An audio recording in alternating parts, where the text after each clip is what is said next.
어느덧 70이 넘은 저는 세상에 기댈 곳 하나 없는 외톨이였습니다. 매일 아침 폐지 냄새를 맡으며 눈을 뜨고 저녁에는 파스 냄새를 맡으며 잠이 드는 나날들. 저에게는 그것이 운명이자 숙명이었죠. 사람들은 제게 왜 그리 독하게 사느냐고 물었습니다. 그러나 제 삶은 독하지 않으면 하루도 버틸 수 없는 그런 지독한 가난과의 싸움이었습니다. 그날도 저는 평소처럼 폐지를 가득 실은 수레를 끌고 골목길을 돌고 있었습니다. 그런데 갑자기 머리 뒤쪽에서 무언가 쾅 하고 터지는 느낌이 들더군요. 세상이 핑 돌고 제 몸이 수레 위로 맥없이 쓰러지는 것을 느꼈습니다. 아, 이제 끝이구나. 아, 나는 수술비도 없는데? 저는 정신을 잃어가면서도 그 생각뿐이었습니다.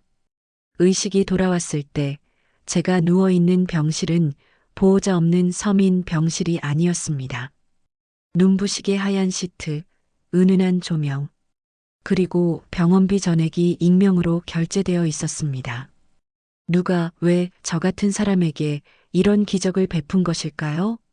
저는 평생을 가난하게 살았습니다. 남에게 베풀 줄도 베풀 여유도 없었죠. 돈은 언제나 그림자처럼 저를 따라다니며 괴롭혔습니다. 단 한 번, 아주 오래전 그 일을 제외하고는요. 1980년대, 먹고 살기도 힘들었던 그 시절, 맨발로 다니던 이웃집 아이가 제 눈에 밟혔습니다. 그때 저는 새 신발 한 켤레를 그 아이에게 주었습니다. 제 평생 유일한 그리고 가장 큰 선행이었죠. 그 아이의 눈빛은 지금도 잊히지 않습니다. 세상 모든 것을 얻은 듯 환하게 빛나던 그 맑고 깨끗했던 눈빛이요. 그 아이일까요? 과연 그 익명의 후원자는 누구일까요? 평생을 가난의 쳇바퀴 속에 매여 살던 나에게 30년 전 그 신발 한 켤레가 제 생명을 살렸을까요? 이 팍팍한 세상에서 제가 행했던 그 작은 선행이 가장 절망적인 순간에 제게 돌아온 것일까요? 저는 그 기적의 실체를 찾기 시작했습니다. 저는 김영숙입니다. 올해 70이 넘었죠. 제 삶은 한마디로 요약하면 가난입니다. 그 지긋지긋한 두 글자가 저의 이름표처럼 평생 저를 따라다녔습니다. 남편을 잃은 후부터는 더욱 심해졌습니다. 남편이 남긴 것은 빛바랜 결혼사진과 당시로서는 상상도 할 수 없는 거액의 빚뿐이었습니다. 나도 남들처럼 평범하게 살고 싶은데 하고 울분을 토할 때도 많았죠. 하지만 울고만 있을 수는 없었습니다. 빚은 갚아야 했고 저는 살아야 했으니까요. 식당 허드렛 일부터 시작해서 봉제 공장 미싱일까지 제 손에는 굳은 살이 박혀 돌처럼 단단해졌습니다. 미싱을 돌릴 때면 손가락 마디마디가 비명을 질렀지만 저는 그 소리를 애써 외면했습니다. 그렇게 허리띠를 졸라매고 빚을 갚아나갔습니다. 빚을 거의 다 갚을 무렵 제 몸은 이미 한계에 다다른 상태였습니다. 결국 더 이상 무거운 일을 할 수 없게 되었죠. 그때부터 시작한 일이 폐지 줍는 일이었습니다. 폐지 한 뭉치당 100원. 그렇게 모아야 하루에 겨우 10,000원 남짓을 벌 수 있었습니다. 사람들은 저를 고물상 할매라고 불렀습니다. 듣기 좋은 소리는 아니었습니다. 하지만 그것이 제 생명줄이었습니다. 그렇기에 저는 남들의 시선에 개의치 않았습니다. 폐지 한 장, 박스 한 조각도 소중했습니다. 어떤 날은 먼저 폐지를 차지하려고 다른 노인분들과 다투기도 했죠. 그럴 때면 저 자신이 너무 초라해 보여 서러움에 눈물이 났습니다. 내가 이렇게까지 살아야 하나. 하지만 그 눈물도 잠시 저는 다시 수레를 끌고 골목을 돌았습니다. 그날도 저는 평소와 다름없이 폐지 수레를 끌고 있었습니다. 날씨가 꽤 쌀쌀했는데 저는 따뜻한 커피 한 잔 사 마실 돈이 아까워 그냥 수레를 끌었죠. 그런데 갑자기 머리 뒤쪽에서 망치로 맞은 것처럼 무언가 쾅 하고 터지는 느낌이 들었습니다. 세상이 핑 돌고 저는 그대로 수레 위로 맥없이 쓰러지고 말았습니다. 아, 이제 끝이구나. 저는 그 생각뿐이었습니다. 주변 사람들이 웅성거리는 소리가 들렸고 저는 구급차에 실려 병원으로 향했습니다. 의식이 오락가락하는 와중에도 제 머릿속을 스치는 생각은 단 하나였습니다. 아, 수술비가 없는데. 저는 자식들에게도 이 사실을 알리지 않았습니다. 평생 짐이 되고 싶지 않았거든요.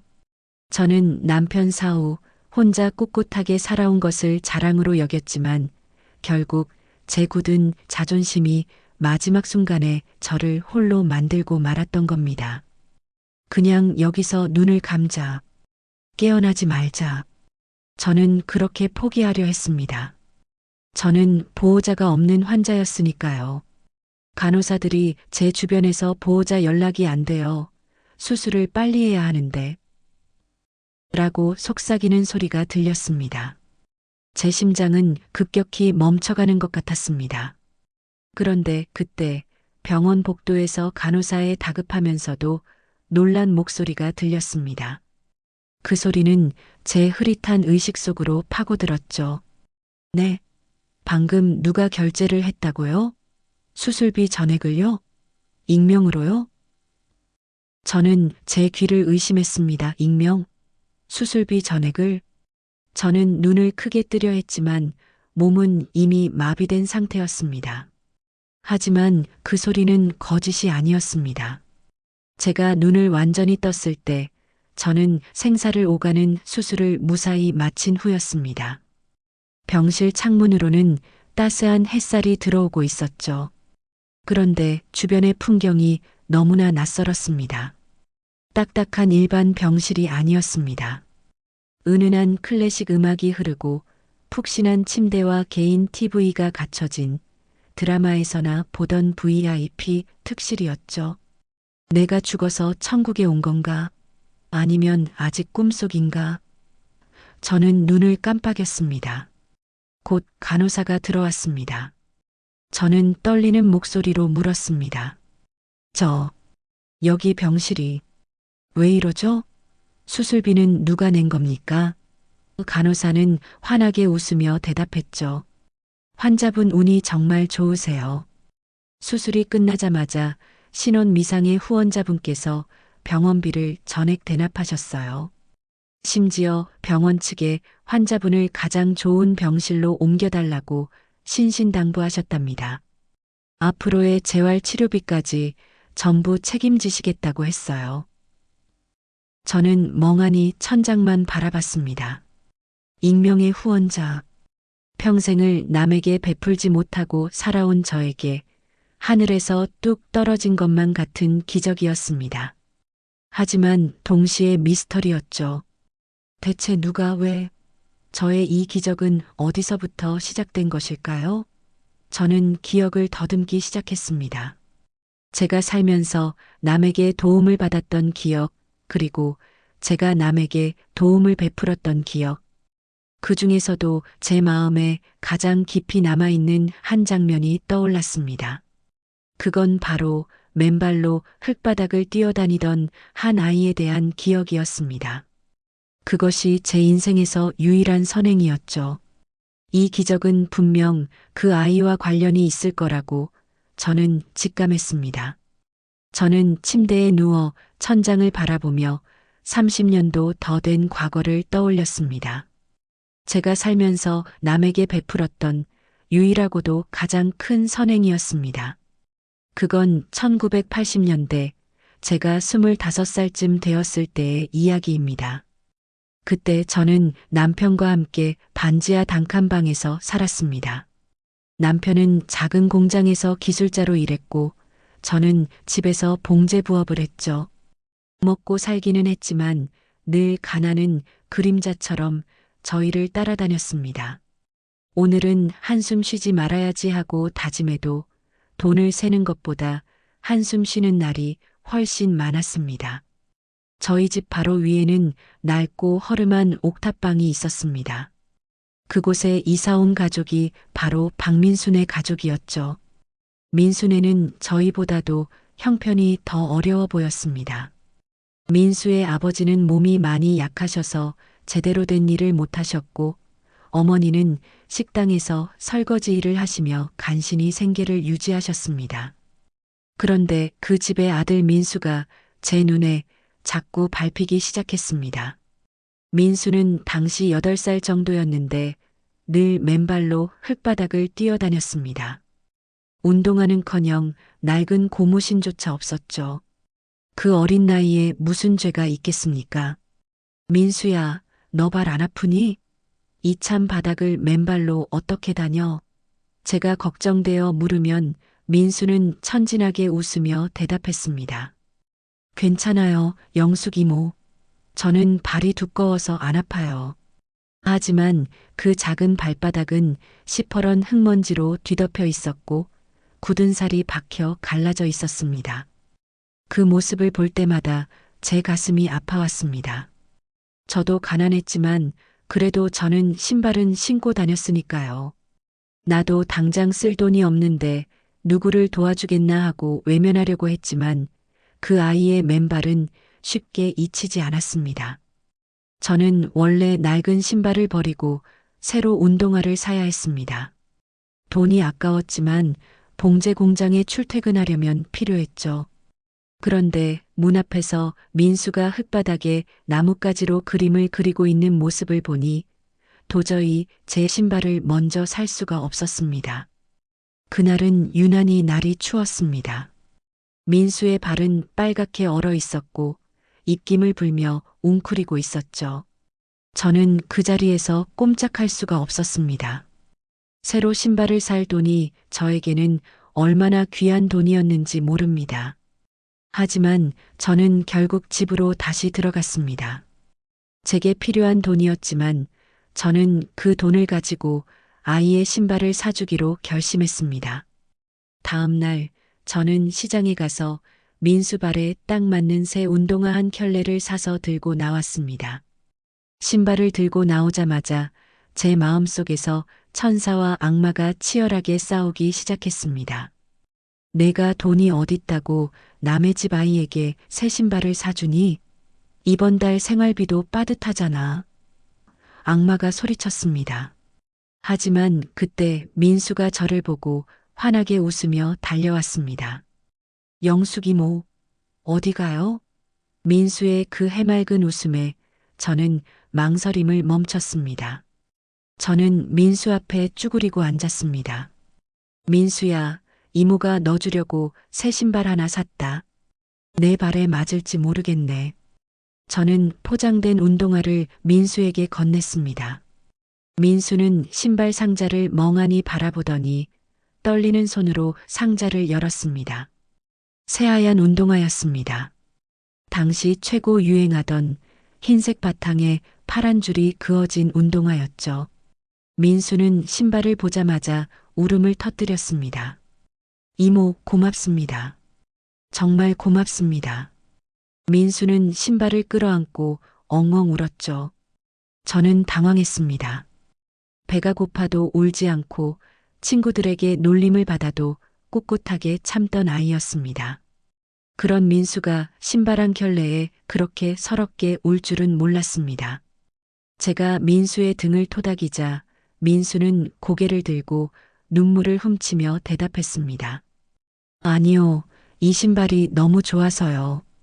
저는 이제 이 신발 신고 열심히 공부해서 꼭 성공할 거예요. 민수의 얼굴은 눈물과 콧물로 범벅이 되어 있었지만 그 눈빛만큼은 제가 평생 본 눈빛 중에서 가장 빛나고 강렬했습니다. 저는 그때 알았습니다. 제게는 겨우 신발 한 켤레이지만 민수에게는 그게 가난에서 벗어날 수 있는 희망의 끈이라는 것을요. 저는 그 순간 제가 한 행동이 얼마나 가치 있는 일이었는지 깨달았습니다. 그게 바로 제가 평생 남에게 베풀었던 유일한 선행이었습니다. 그리고 저는 그 아이의 눈빛을 절대로 잊을 수 없었죠. 민수에게 신발을 준 후 저는 알 수 없는 뿌듯함을 품고 살았습니다. 생활은 여전히 고달팠지만 민수가 그 신발을 신고 흙바닥을 뛰어다니는 모습을 볼 때마다 저는 마치 제가 세상을 다 가진 듯 기뻤습니다.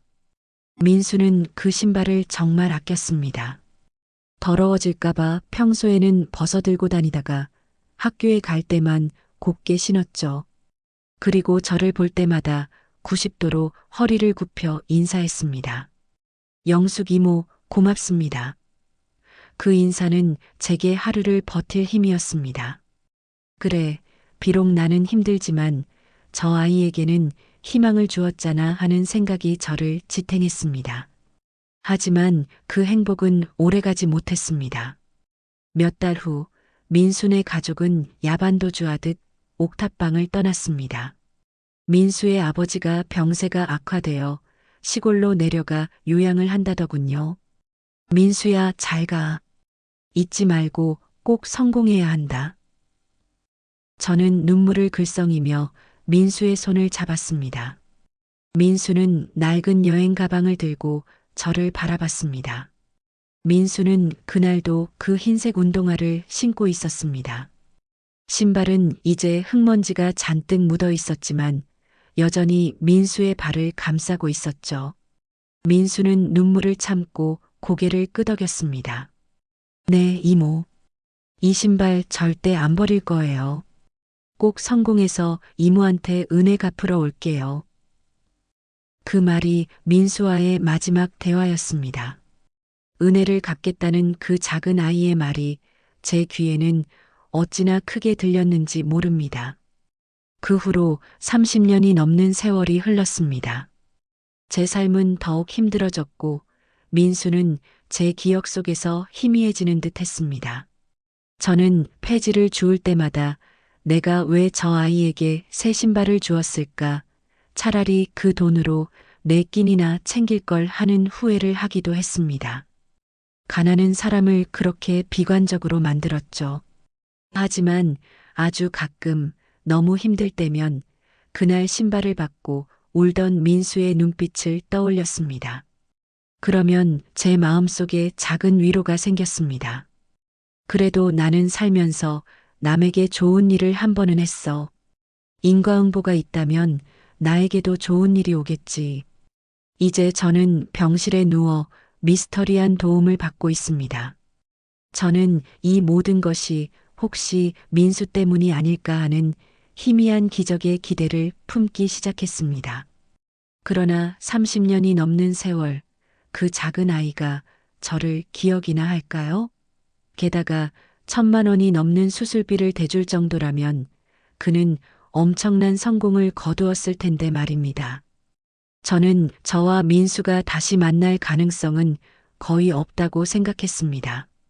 그런데 제가 재활 치료를 시작하고 병원에 머무는 동안 익명의 후원은 계속되었습니다. 가장 신기했던 것은 병원 식단이었습니다. 저는 일반 병실 식단을 신청했는데 제게 오는 식사는 늘 환자 상태에 맞춘 최고급 영양 식단이었습니다. 특실에 머무니 당연한 거라 생각했죠. 하지만 간호사에게 물어보니 익명의 후원자께서 매번 식단까지 따로 주문하고 계세요. 식단에 문제가 생기면 저희 병원장님께 직접 전화가 온답니다. 라고 하더군요. 병원장에게 직접 전화가 온다? 대체 이 후원자는 얼마나 대단한 사람인 걸까요? 저는 일반 폐지 줍는 노인에 불과한데 병원장이 쩔쩔맬 정도라니 그저 놀라울 따름이었습니다. 간호사는 저를 특별하게 대했습니다. 김영숙 환자분은 저희 병원에서 VIP 중에 VIP이십니다. 후원자께서 김영숙 여사님을 절대적으로 편안하게 모시라고 신신당부하셨어요. 저는 여사님이라는 호칭이 낯설고 민망했지만 한편으로는 감사했습니다. 제가 여사님 소리를 들을 일이 세상에 또 어디 있을까요? 저는 이 미스터리한 후원자가 혹시라도 민수가 아닐까 하는 기대감에 매일 밤을 설쳤습니다. 저는 재활치료에 매진했습니다. 익명의 후원자 덕분에 최고의 치료를 받고 있었죠. 팔다리를 움직일 때마다 고통이 따랐지만 저는 그 고통을 기꺼이 감수했습니다. 누군가 나를 살리기 위해 1,000만 원이 넘는 돈을 냈는데 내가 여기서 포기하면 안 되지 하는 책임감마저 들었습니다. 그 책임감은 제 삶의 의지로 변했습니다. 저는 이 은혜를 갚아야 했습니다. 하루는 담당 의사인 김 원장이 직접 VIP 병실로 찾아왔습니다. 김 여사님, 오늘 상태가 아주 좋으십니다. 재활 속도가 정말 빠르세요. 원장님은 연신 저를 칭찬했습니다. 저는 그때를 놓치지 않고 조심스럽게 물었습니다. 원장님, 저를 후원해 주시는 분은 대체 어떤 분이신가요? 고맙다는 인사는 꼭 전하고 싶은데. 김 원장은 곤란하다는 표정을 지으며 대답했습니다. 그분은 철저하게 익명을 요구하셨습니다. 저희 병원 측에도 신분 노출은 물론 심지어 김 여사님께 연락하거나 접촉하려는 모든 시도도 엄격히 금지하셨어요. 본인은 절대 나서지 않겠다고 하십니다.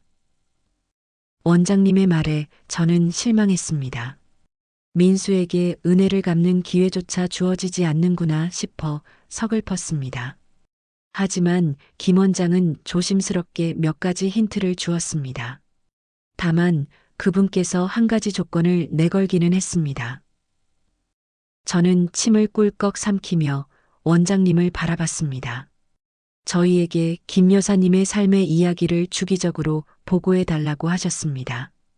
특히 평생을 어떻게 살아오셨는지에 대해 상세히 듣고 싶어 하세요. 그분의 말씀을 듣고 저희가 추측하건대 후원자분은 김 여사님과 특별한 인연이 있으신 것 같습니다. 삶의 이야기를 보고해 달라. 특별한 인연? 저는 확신했습니다. 박민수가 틀림없었습니다. 그 아이는 제가 살았던 가난한 시절을 알고 있었고 제가 남에게 베풀 여유가 없었던 사람이라는 것도 알고 있었을 겁니다. 30년 전 제가 그 아이에게 신발을 주었을 때 민수는 저를 보며 눈물을 흘렸습니다. 그때 민수는 저에게 이모한테 은혜 갚으러 올게요라고 약속했습니다. 이제 그 아이는 저를 찾아와 은혜를 갚고 있는 것이었습니다. 다만 제가 부담스러울까봐 혹은 자신의 선행을 드러내고 싶지 않아 익명을 고집하는 것이겠죠. 저는 김 원장에게 제 삶의 이야기를 해달라고 요청했습니다. 제가 겪었던 가난, 남편의 사업 실패, 그리고 폐지를 줍게 된 사연, 마지막으로 이웃집 아이 민수에게 신발을 주었던 유일한 선행까지요. 원장님은 제 이야기를 모두 녹음했습니다. 저는 이야기 중간에 눈물을 많이 흘렸습니다. 제 삶이 얼마나 고달팠는지, 남편을 잃은 후 얼마나 외로웠는지, 그리고 폐지를 주우며 얼마나 수모를 당했는지를 솔직하게 털어놓았죠. 그리고 저는 원장님께 한 가지 부탁을 더했습니다. 원장님, 만약 그 후원자분께서 저의 이 이야기를 들으시면 꼭 한 가지만 전해주세요. 민수야, 이모는 내가 준 신발 덕분에 지금 걷고 있어. 고맙다. 이 말을 꼭 전해주시겠어요? 저는 이 한마디가 민수에게 닿기를 간절히 바랐습니다. 제가 민수에게 신발을 준 그날처럼 제 마음속 희망의 끈이 다시 한번 연결되기를 바랐습니다. 김 원장은 제 말에 눈물을 글썽이며 고개를 끄덕였습니다. 저는 이제 확신했습니다. 제가 살아서 VIP 병실에 누워 재활 치료를 받고 있는 것은 하늘이 저에게 준 기적이 아니라 민수가 저에게 준 기적이라는 것을요. 저는 병실에 누워 민수에게 전달될 제 삶의 이야기를 다시 한번 곱씹어 보았습니다. 민수가 제 가난한 삶을 듣고 싶어 한다는 것이 참 마음 아팠습니다. 하지만 민수에게 제 진심을 전하려면 제가 얼마나 힘들었는지 솔직하게 이야기해야겠다고 생각했습니다. 가난이 제 삶을 어떻게 갉아먹었는지 그 지독한 세월을 말입니다. 제 삶이 이렇게 된 것은 남편의 사업 실패가 결정적이었습니다. 1990년대 초 남편은 다니던 공장에서 나와 작은 사업을 시작했습니다. 그때는 모두가 하면 된다는 분위기였죠. 남편은 틈만 나면 영수가 내가 꼭 성공해서 너한테 좋은 옷, 좋은 신발 신겨줄게. 이제 고생 끝이야. 라고 말했습니다. 저는 남편의 말을 믿고 전 재산과 대출까지 끌어 사업 자금을 마련했습니다. 저희가 가진 전부였습니다. 하지만 세상은 냉정했습니다. 남편은 사기를 당하고 IMF 외환 위기까지 겹치면서 사업은 완전히 망했습니다. 남편은 매일 술에 취해 들어왔습니다. 집안은 비톡촉 전화로 하루도 조용할 날이 없었죠. 영수가 미안하다. 내가 너를 이렇게 만들었구나. 남편은 제 앞에서 무릎을 꿇고 울었습니다. 저는 남편을 원망할 수 없었습니다. 남편도 저처럼 열심히 살려 했으니까요. 저는 남편의 어깨를 토닥여 주었지만 빚은 현실이었습니다. 빚은 그림자처럼 저희를 따라다녔습니다. 저는 하루에 3가지 일을 하며 빚을 갚기 시작했습니다. 잠자는 시간을 줄이고 밥 먹는 시간까지 아껴가며 일했습니다. 가난은 저의 자존심을 갉아먹었습니다. 빚쟁이들에게 시달리는 건 물론이고 친척들까지 저를 외면했죠. 명절에 찾아가도 다들 저를 피했습니다. 마치 제가 바이러스라도 되는 것처럼요. 그때 저는 사람은 힘들 때 진심을 보여주지 않는다는 것을 뼈저리게 깨달았습니다. 제가 그토록 힘들었을 때 저에게 따뜻한 말 한마디 건네준 사람은 아무도 없었습니다. 오히려 제게 돈을 빌려달라고 애원하는 낯선 사람들만 늘어났죠. 저는 세상에 대한 신뢰를 완전히 잃었습니다. 남편은 사업 실패의 충격에서 헤어나오지 못하고 결국 지병으로 세상을 떠났습니다. 저는 남편의 장례식에서 하염없이 울었습니다. 빚만 남기고 떠난 남편이 야속했지만 이제 홀로 이 모든 짐을 짊어져야 한다는 사실이 더 무서웠습니다. 남편이 죽은 후 저는 남은 빚을 갚기 위해 온갖 일을 다했습니다. 그러다 건강이 망가져 폐지 줍는 일을 시작했죠. 폐지를 주울 때마다 사람들은 저를 무시했습니다. 쯧쯧, 저 할망구는 자식도 없나? 가난이 죄지. 그런 수군거림이 비수처럼 제 가슴에 박혔습니다. 그래, 가난이 죄라면 나는 죄인이다 하고 체념하며 살았습니다. 저는 그때부터 마음의 문을 굳게 닫았습니다. 남에게 의지하지 않고 남을 믿지 않기로 했죠. 제가 평생 남에게 베풀었던 유일한 선행이 민수에게 준 신발 한 켤레였다는 것이 어쩌면 저의 불행했던 삶을 상징하는 것 같아 씁쓸했습니다. 그 이후로 저는 단 한 번도 남을 위해 제 돈이나 시간을 쓴 적이 없습니다. 오직 저 자신만을 위해 살았습니다. 하지만 마음 한구석에는 늘 죄책감이 있었습니다. 나는 왜 이렇게밖에 살 수 없을까? 그런데 그런 저에게 30년 만에 민수의 기적이 찾아온 것입니다. 어쩌면 하늘은 저의 불행을 덜어주기 위해 민수를 통해 저에게 보상을 준 것일지도 모른다는 생각이 들었습니다. 이제 저는 민수에게 제 삶의 모든 것을 이야기해 줄 준비가 되었습니다. 제 삶이 얼마나 고달팠는지, 그리고 그 고달픈 삶 속에서 민수에게 신발을 준 순간이 얼마나 소중했는지를요. 익명의 후원자 덕분에 몸도 마음도 완전히 회복되었죠. 제가 퇴원할 때쯤이면 후원자에게서 연락이 올 거라고 김 원장이 귀띔해 주었습니다. 저는 설렘과 긴장 속에 퇴원 날을 기다렸습니다. 과연 민수일까? 아니면 그냥 천사표 재력가일까? 하는 생각이 교차했습니다. 퇴원 수속을 밟고 저는 다시 제가 살던 낡은 방으로 돌아왔습니다.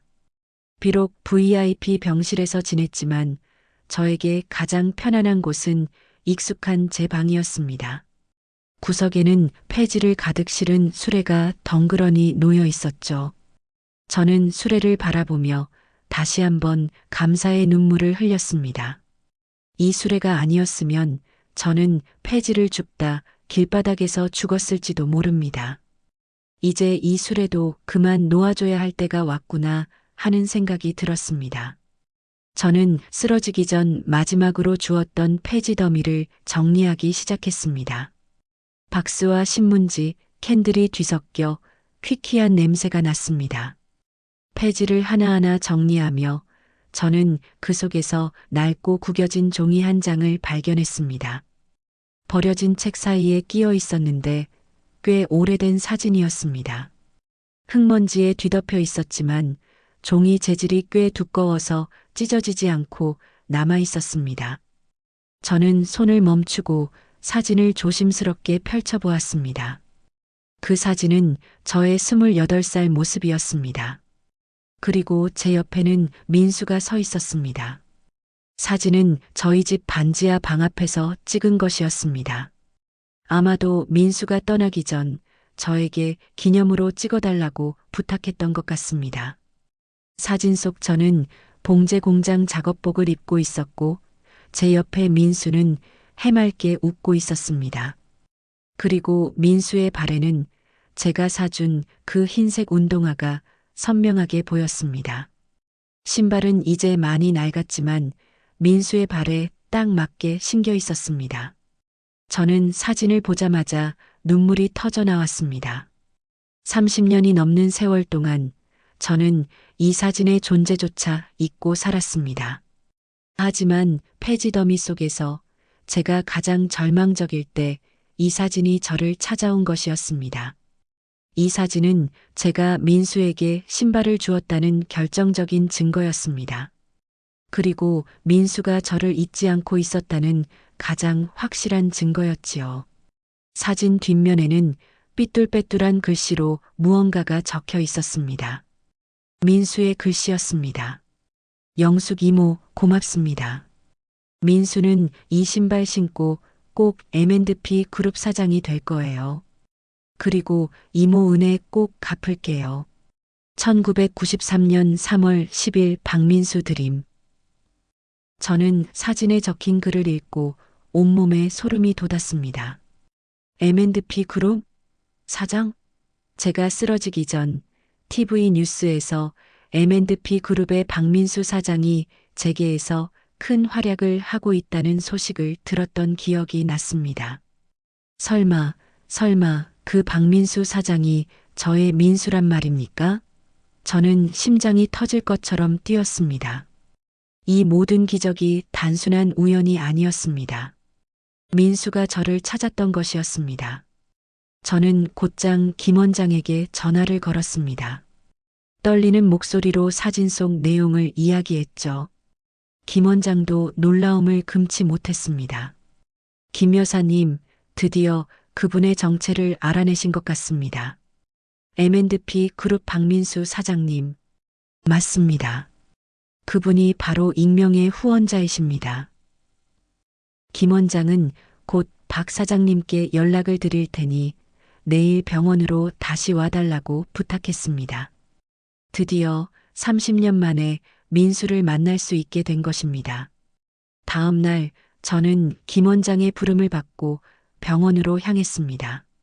제 몸에 남아있는 유일한 옷은 낡은 바지와 티셔츠였습니다. 어젯밤 내내 저는 잠을 설쳤습니다. 민수를 만나면 무슨 말을 해야 할지, 그 아이는 저를 알아볼지, 수많은 생각이 저를 괴롭혔죠. 초라한 내 모습을 보고 실망하면 어쩌지? 하는 걱정도 들었습니다. 하지만 저는 낡은 사진 한 장을 가슴에 품고 용기를 냈습니다. 병원에 도착하니 김 원장이 직접 저를 맞이했습니다. 김 여사님, 박 사장님께서 기다리고 계십니다. 저를 따라오시죠. 김 원장은 저를 병원장실이 아닌 가장 높은 층에 위치한 회의실로 안내했습니다. 회의실 문이 열리고 저는 숨을 멈췄습니다. 창밖으로 서울의 빌딩 숲이 한눈에 내려다 보이는 호화로운 공간이었습니다. 마치 영화 속 한 장면 같았습니다. 그리고 그곳에 중년의 남자가 서 있었습니다. 키가 크고 깔끔한 정장을 입은 그는 제가 상상했던 것보다 훨씬 더 당당하고 멋있었습니다. 그가 저를 향해 천천히 돌아섰습니다. 그의 눈빛은 30년 전 신발을 받고 울던 그 아이의 눈빛과 똑같았습니다. 따뜻하고 감사함이 가득 찬 눈빛이었습니다. 세월이 흘러주름이 생겼지만 그 눈빛만은 변하지 않았습니다. 이모. 그가 입을 열었습니다. 목소리가 떨리고 있었습니다.